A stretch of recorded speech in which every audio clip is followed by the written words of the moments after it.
Y también podría decir que no he visto justo desamparado, ni su descendencia que mendigue pan. Estaba pensando, ¿cuántos años hace que me paro detrás de un púlpito a compartir la palabra? Muchos. 50 como mínimo. Y estaba viniendo a mi memoria mientras estaba ahí, y ahora van a ver porque les cuento esto. Una vez que me tocó predicar en un campamento de jóvenes, ¿dónde está David? La mamá de David, en aquel tiempo no se decía líder, se decía presidenta de jóvenes, del departamento de jóvenes. Y estábamos en un campamento en Trenquelauquen y cada iglesia tenía el devocional, el grupo de jóvenes, y nos tocaba a nosotros un devocional y Nilda me dice, vos predicás. Y antes, viste, ya estábamos adiestrados. Si el pastor te decía algo, o el líder de tu departamento, era sí y amén, viste, era en otro tiempo, te digo 50 años atrás. No me acuerdo de qué prediqué, pero sí me acuerdo todo lo que transpiré. Porque no eran los campamentos de jóvenes, era el campamento de la familia. Iba la mamá a controlar a las hijas, entonces había algo era para el concilio misionero femenino, los jóvenes por otro lado, misioneristas, todo era una actividad. Así que los campamentos, ¿saben hasta cuántos se solían juntar? 500, 400 o 500 personas que íbamos. Bueno, y le digo que me temblaba el garrón, que algunos dicen, usted acá los miércoles. ¿No? Bueno. Dios me ha dado la oportunidad, por su gracia y misericordia, pararme detrás de un montón de púlpitos, predicar en un montón de reuniones de pastores que somos los más embromados, ¿viste? Porque está contando las costillas, que yo les doy un laburo bárbaro para que me cuenten las costillas a mí. Tienen que contar mucho para encontrarme las costillas, ¿no? Pero siempre, hermano, siempre lo he hecho con mucha responsabilidad y con mucho temor del Señor. Y una vez un pastor dijo, el día que te pares detrás de un púlpito y no te tiemblen las rodillas, no pase nada. Que te has convertido en un profesional. Y hermanos, qué lindo que sepamos que es una responsabilidad. Yo sé que cada uno de ustedes hoy vino con una necesidad diferente. ¿Se acuerdan cuando hablábamos de la burbuja? Es lindo la burbuja, pero acá estamos y como yo decía el otro día, bueno, ya se pasa el mes, ¿viste? Ya empiezan hoy, ya mañana ya te empiezan a mandar las boletas. Antes de fin de mes ya te la empiezan a mandar, ¿viste? Y cada uno tenemos nuestras realidades, nuestros problemas, nuestras dificultades. Emilia decía, en estos tiempos difíciles que vivimos, porque Cristo viene pronto, todos tenemos distintas situaciones, hermanos, a veces físicas, familiares, laborales, está complicado con un jefe en tu trabajo, mañana tenés que ir, descansaste hoy, pero mañana tenés que ir a volver a verle la cara, y vos sabés que ya te tienen en la mira y te complica la vida, te complica la semana. Todos vivimos con distintas situaciones, hermano. Y siempre oro y trato, y por ahí no van a escuchar la palabra que a ustedes les gustaría, pero van a escuchar la palabra que Dios puso en mi corazón, porque Dios sabe que es lo que todos necesitamos y quizás a algunos les va a hablar más que a otros, ¿sí? Así que bueno, sin más preámbulo, ¿se acuerdan del tango Volver? Gardel murió joven, así que no sé si la letra fue escrita por él, ¿no? Pero en una de las partes de la estrofa dice que es un soplo la vida, que 20 años no es nada.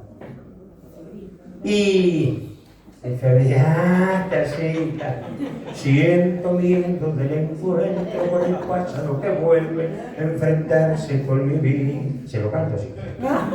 Pero en esta parte dice que es un soplo la vida, que 20 años no es nada. Y se da cuenta que volvía con la frente marchita. Dice, las nieves del tiempo blanquearon mi cielo. ya canoso el vago, ¿no? No está hablando de vos, Néstor. Y bueno, y sabe que es algo común a la mayoría de los humanos, darse cuenta que la vida es corta. Que nos quedó corta la vida, que se pasó tan rápido. Hoy estábamos, fue asadito, nos comimos, Juancito, nos mandó un asado, Juan. Y estábamos charlando y hablábamos, estaba Alan también. Claro, un hombre, y nos acordamos de cuando Laura estaba embarazada.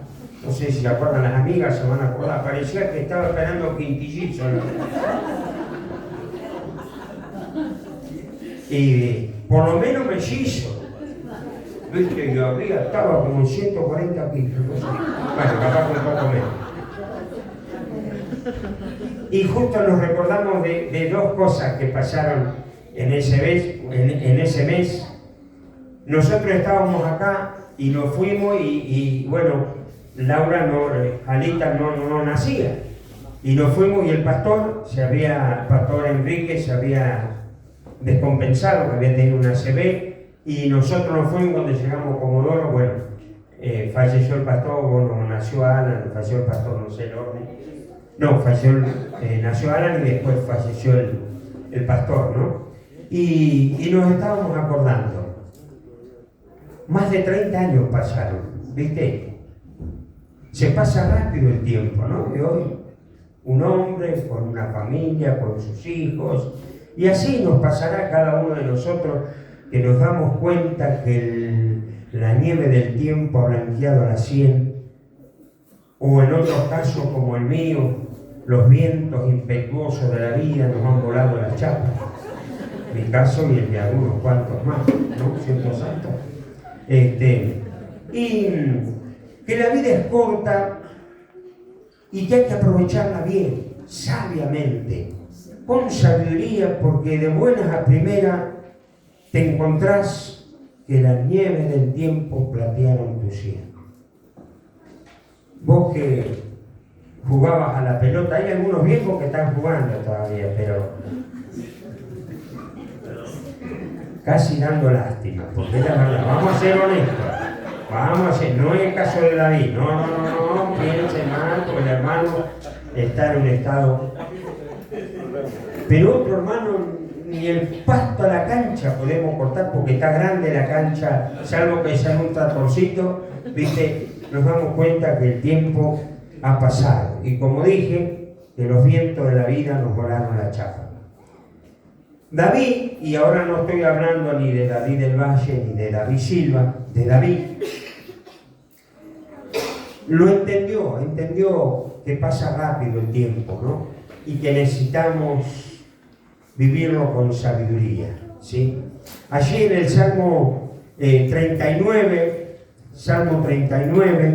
dice el versículo 4, hazme saber, Jehová, mi fin, y cuánta sea la medida de mis días. Sepa yo cuán frágil soy. He aquí, diste a mis días términos cortos, y mi edad es como nada delante de ti. Ciertamente es completa vanidad todo hombre que vive. Ciertamente como una sombra es el hombre. Ciertamente en vano se afana y amontona riquezas y no sabe quién las recogerá. Y esto me gustó. Y ahora, Señor, ¿qué esperaré? Mi esperanza está en ti. Es bueno, acá, como dice David, lo entendió y estaba diciendo, Señor, hazme saber mi fin, cuál sea la medida de mis días.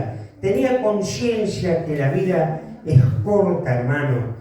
Y el tener esta conciencia de que la vida es corta y se pasa rápido, hará que la vivamos con sabiduría, que seamos más sabios en las decisiones, que disfrutemos más las pequeñas cosas, que no perdamos la vida ni el tiempo corriendo tras cuestiones que cuando las alcancemos no van a producir nada en nuestras vidas. Vivir sabiamente. Sepa yo, decía también, sepa yo cuán frágil soy. La vida, el cuerpo, nos va dando señales, como dije, hermano, y a veces nos vamos dando cuenta que por ahí nos cuesta más agacharnos o no, ¿sí? O a la mañana cuando nos levantamos, si alguien dijo alguna vez, si algo no te duele, si después de los 60 o de los 50 no te duele nada cuando te despertás, tenés que preocuparte porque seguramente que estás muerto. Si te duele algo, dale gracias, gracias Señor que estoy vivo, porque algo nos va a doler, ¿sí? Porque somos frágiles. Miraba el video de la señora esta que tuvo el accidente del tren, que creo que era periodista o conductora. Qué terrible, ¿no? Un segundo, un descuido, cruzar con la barrera marca. Y perdió ahí, entró al segundo, quedó ahí al costadito y perdió la vida. Qué frágiles somos, hermano. Y tenemos que tomar conciencia de eso, para que podamos aprovechar el tiempo y vivir sabiamente. Sepa yo cuán frágil somos humanos, somos vulnerables. David lo entendió. Y el verso 5 dice, me has dado término corto. Ciertamente como una sombra es el hombre. Y cuando dice hombre está diciendo al género humano. Ciertamente en vano se afana el que amontona riqueza y no sabe quién la recogerá. Me gusta mirar, y estos días he estado mirando, qué sé yo, en España, en Italia, unas mansiones. Hay en Italia unos que están remodelando, unos americanos, compraron una villa ahí en la Toscana, llena con todos los muebles, todo, le vendieron con todo lo que estaba dentro. Y empiezan a sacar, vio que antes las abuelas, mi vieja era igual, tenía servillete y a nosotros nos hacían limpiar en las manos y la boca con los cachones porque era para cuando viniera gente. Y nosotros decíamos, vieja, ¿y nosotros qué somos? No, nada, manté nada, un hule así y trapos viejos, viste, pedazos de camisones, lo que viniera. Y guardaba, ¿para qué lo guardaba? Un mueble lleno de sábanas de esas bordadas, manteles, servilletas y con las iniciales. Y ahora otras personas compraron todo eso y tiraron un montón de cosas, otras donaron, guardaron algunas pocas cosas, ¿no?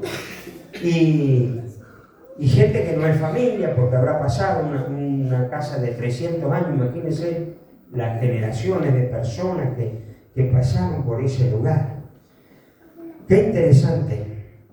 Y en vano se afana el que amontó la riqueza y no sabe quién la recogerá, ¿no? Porque detrás de todo siempre, y veíamos cosas, copas, platos, todas esas que antes la gente de antes le gustaba tener, pero no para usarla, no usarla, no, porque se gasta, dijo, no, se rompe, y tenían ahí, y bueno, y a otras personas las recogió.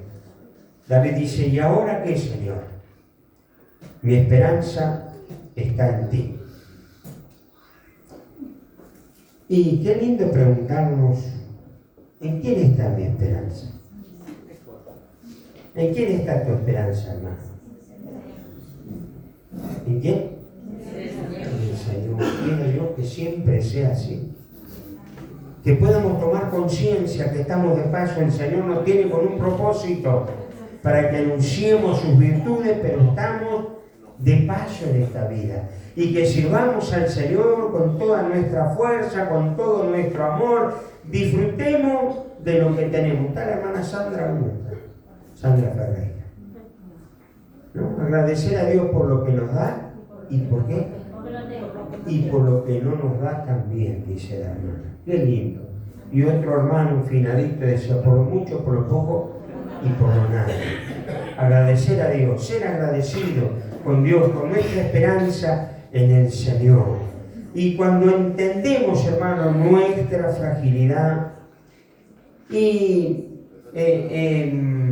entendemos esta verdad, de la vida aprendemos a depositar nuestra confianza en el Señor. Bueno, ahora voy adentrando en lo que quiero, a donde quiero llegar.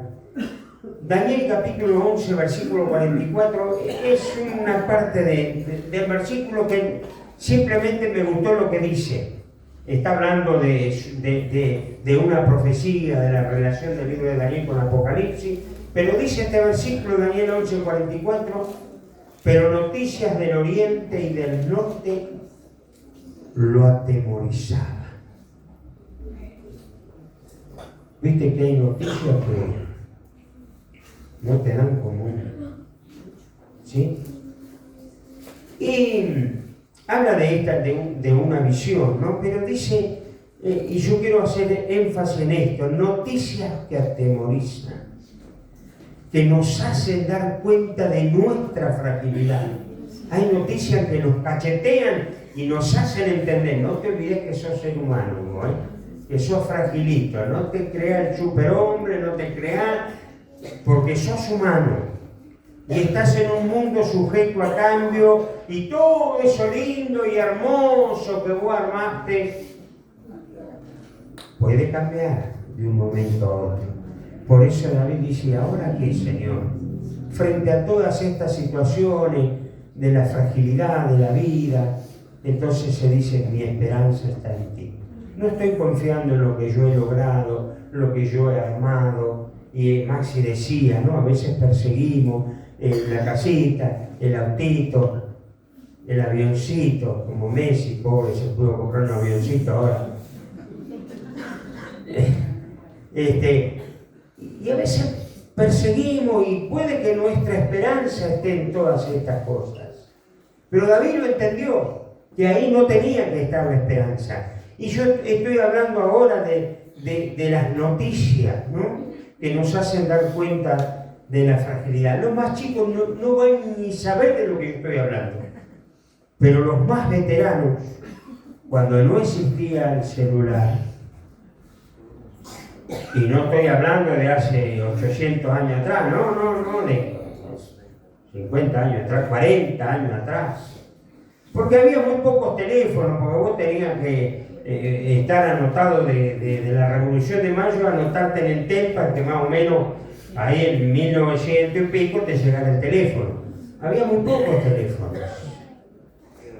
¿Y por qué medios se comunicaban las noticias rápidas? Cartas tardaban, pero había algo que llegaba en un ratito. Era el telegrama. Y los telegramas era cortito lo que decía, porque era carísimo. Y en los correos había unos chicos que eran cadetes, que eran mensajeros, todavía no alcanzaban a ser carteros. Eran los que empezaban y eran los que llevaban los telegramas. Y el telegrama, el 80 o 90% de las veces, ¿sabés lo que traía?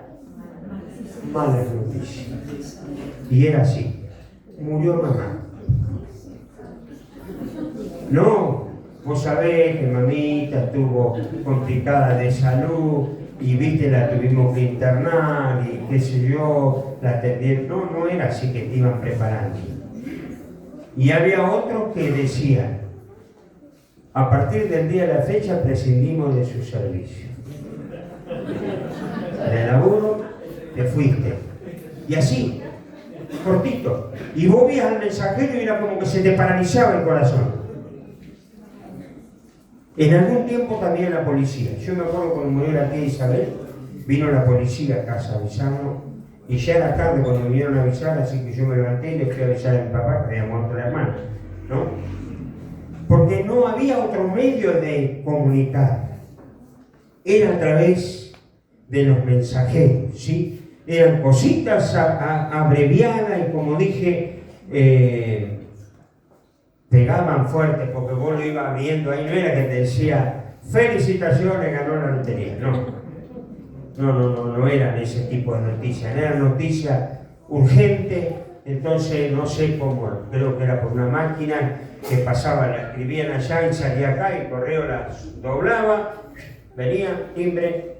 Me acuerdo que eran unos papelitos medio marroncitos los que venían los telegramas y lo doblaban así todo medio trabadito para que vos no vieras en principio lo que estaba dentro.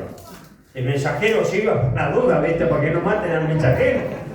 Y vos tenías que abrir el telegrama y encontrarte con lo que decía dentro. ¿Sí? Bueno, qué bárbaro, ¿eh?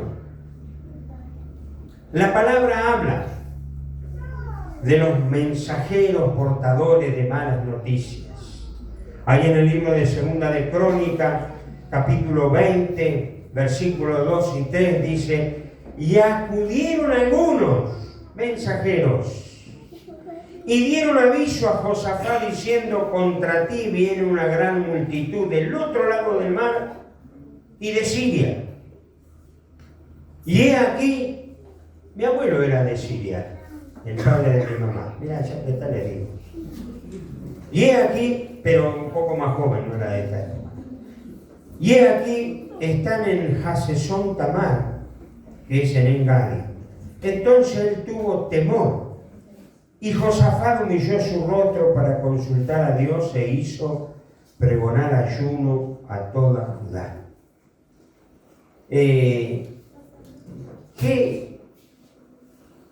¿Qué pueden entender acá? Viene un mensajero, llegó un telegrama a la casa de Josafat con malas noticias. Pero Josafat era un hombre que tenía su esperanza ¿en quién? En Dios. Y en este pasaje más adelante dice: Señor, no lo juzgarás tú porque en nosotros no hay fuerza contra tan grande multitud. ¿Sí? Él sabía que estaba sonado porque se habían reunido muchos, ¿no? Y Dios le da la respuesta. El problema estaba en un pasaje hermoso, léanlo después todo el pasaje en su casa, ¿no? Las malas noticias, hermano, vendrán. Somos seres humanos. Las malas noticias vendrán. Y es muy probable que en tu mente está grabado algún momento en que a la puerta de tu casa llegó una mala noticia. ¿Sí? Somos seres humanos. ¿Sí? Pero cuando hemos entendido nuestra fragilidad y que nuestra esperanza está en Dios, todo es distinto. Josafat inmediatamente humilló su rostro para consultar a Dios e hizo pregonar ayuno. ¿Sí? Buscando la salida que viene de parte de Dios, la fortaleza que viene de parte de Dios cuando los mensajeros de mala noticia golpean las puertas de tu casa. Cuando nuestra esperanza está en Dios, sabemos a quién ir, sabemos a quién acudir. ¿Y qué decir de Job? ¿Qué decir de Job? Ahí en el capítulo 1, versículo 14, dice: y vino un mensajero a Job. Pero si seguimos leyendo del versículo 14 al 19, no lo quiero leer porque ahora después vamos a ver algo. Del versículo 14 al 19 fue una maratón. Se llenó de plata el correo de aquel entonces mandando mensajeros a la casa de Job. Todos mensajeros de malas noticias. Noticias como para derribar a un búfalo, a un elefante, ¿sí? Y bueno, una sucesión de eventos como para infartar a cualquiera, pero dice que Job se postró en tierra y ¿sabe qué hizo? Adoró. Nada. Adoró. Y dijo: desnudo salí del vientre de mi madre y desnudo volveré allá. Jehová dio, Jehová quitó, sea el nombre de Jehová bendito. En todo esto no pecó Job, ni atribuyó a Dios despropósito alguno. Qué importante, hermano, es tener nuestra esperanza en Dios. Dios nos libre y guarde de todos los males que vinieron sobre la vida de Job. Pero siempre hay malas noticias. Y la mejor forma de enfrentar todas las malas noticias y las situaciones que vienen a nuestra vida, ¿sabe cómo es? Teniendo nuestra esperanza en Dios. Si tenemos nuestra esperanza puesta en lo que nosotros hemos construido o en lo que nosotros hemos conseguido, porque todo es de Dios. Dios da, Él decide, Él quita. Y a veces hay silencio de Dios, Dios es viejito, pero no es sordo. A veces hace silencio porque en su silencio nos está hablando también, nos está enseñando que hay cosas que tenemos que aprender. Como dije, hoy es aprender o saber que somos frágiles y que nuestra esperanza sí o sí tiene que estar puesta en Dios. Estoy en un grupo de pastores que todos los días hay una reflexión de distintos pastores, también he compartido varias veces ahí. Y quien es el administrador, un pastor de Rosario, siempre está subiendo algunas cositas, y en estos días subió una canción que fue la que me llevó a compartir en este día esta palabra, que ahora Gonzalo la va a poner, y yo quiero, dura unos minutitos, varios minutos, pero que si Dios te habla a tu vida porque estás en una prueba, en una lucha, en una dificultad, si querés pasar, arrodillarte, orar mientras está pasando la canción, total la vas a seguir escuchando. Pasá que vamos a orar para que hoy puedas, yo creo que te va a ministrar esta canción, va a hablar a tu vida, te va a ministrar, y nos tomamos un tiempito para orar. Viste lo que decía la Moria, ¿no? Si querés llorar, llorar. Antiguamente decía llorar a la iglesia. Estamos en la iglesia, así que con toda libertad podés llorar, tirarte al piso, zapatear, lo que sea. Lo importante es que hoy Dios pueda ministrar. Apaga la luz,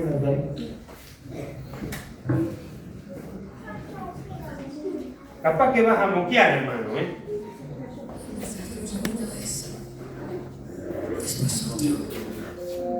Después otro. Los hijos, el ganado, los siervos, la cosecha. Todo en un solo día. Y Job se levantó, rasgó su manto, rapó su cabeza y se postró. No después de que Dios explicó, no después de que el dolor pasó. Ay,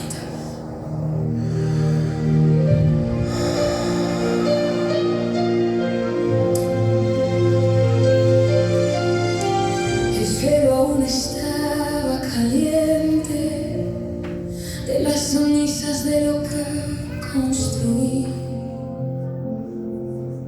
Las manos que plantaron todo esto ahora no tienen a dónde ir. El silencio dentro de casa es más grande que cualquier grito. Yo podría maldecir el día, pero hay lo que dijiste. Hay lo que no sabe explicar, hay lo que no vino de mí, algo que se arrodilla cuando debería huir y abre la boca así, no porque entendí, no porque no oré, no porque el cielo respondió, sino porque solo tú eres Dios. El Señor dio, bendito sea, el Señor quita, bendito sea, en medio de la ceniza, en la hora más fría, bendito sea.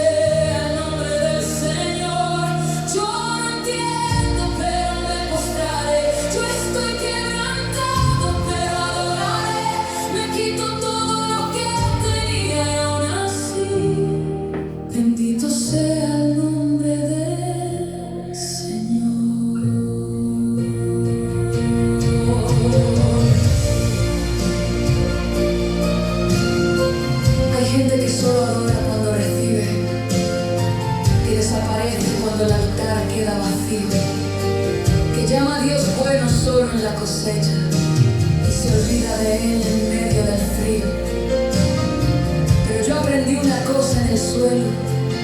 La adoración que cuesta es la que vale. La que sube a los cielos no es la del altar lleno. Es la que nace cuando todo se derrumba y aún dices: no porque entendí, no porque no duele, no porque el cielo respondió, sino porque solo tú eres Dios. El Señor Dios, bendito sea el Señor quitó. Bendito sea en medio de la ceniza, en la hora más fría. Bendito sea el nombre del Señor. Yo no entiendo, pero me mostraré. Yo estoy quebrantado, pero adoraré. Me quito todo lo que tenía y aún así, bendito sea el nombre del Señor.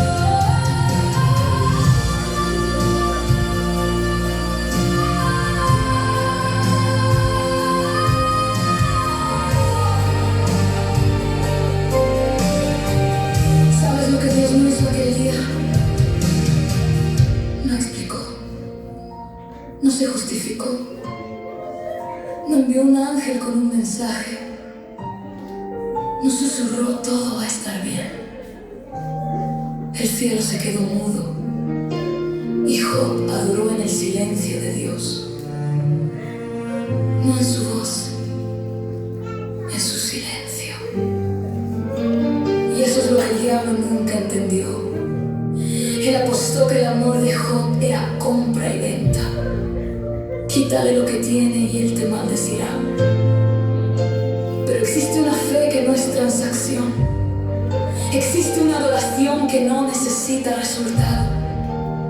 Existe un bendito sea que nace no de lo que Dios hizo,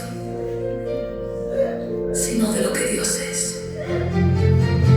Y cuando Job abrió su boca aquel día, el cielo entero se detuvo, porque aquello no era religión, era amor.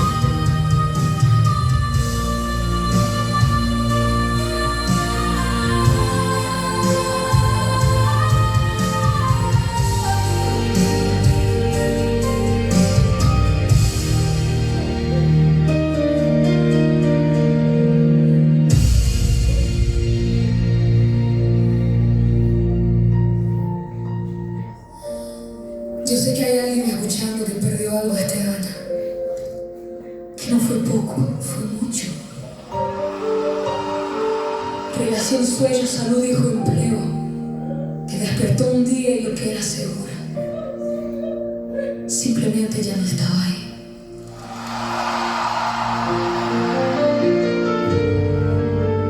El diablo dijo: ahora vas a maldecir. Pero Dios dijo: ahora voy a ver quién realmente eres. El diablo dijo: él irá cuando pierda todo. Pero Dios dijo: ella va a adorar en el suelo. El diablo apostó en tu fragilidad. Dios apostó en tu fe.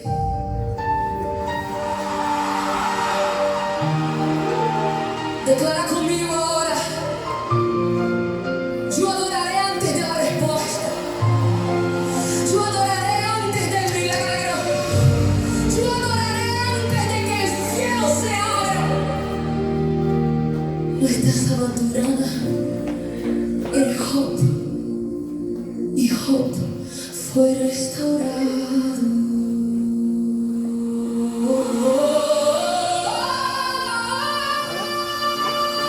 El Señor Dios, bendito sea. El Señor quitó. Bendito sea en medio de la ceniza, en la hora más fría. Bendito sea el nombre del Señor. Yo no entiendo, pero me postraré. Yo estoy quebrantado, pero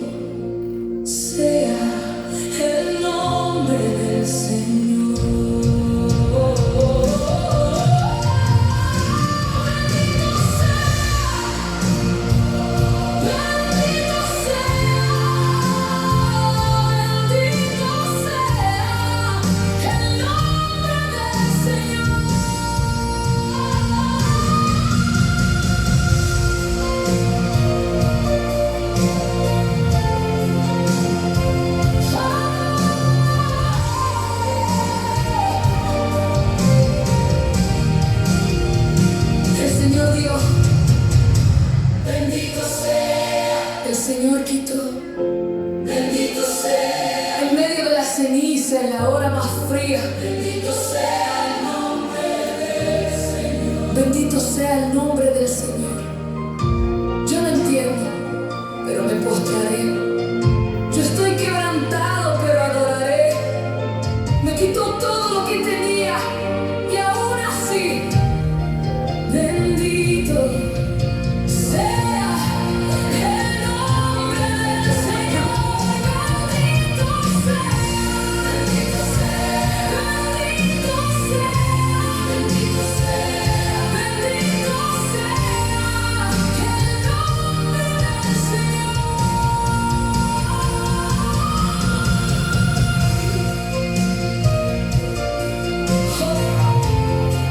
No sabía del capítulo 42. Él solo sabía del capítulo 1 y adoró aún así.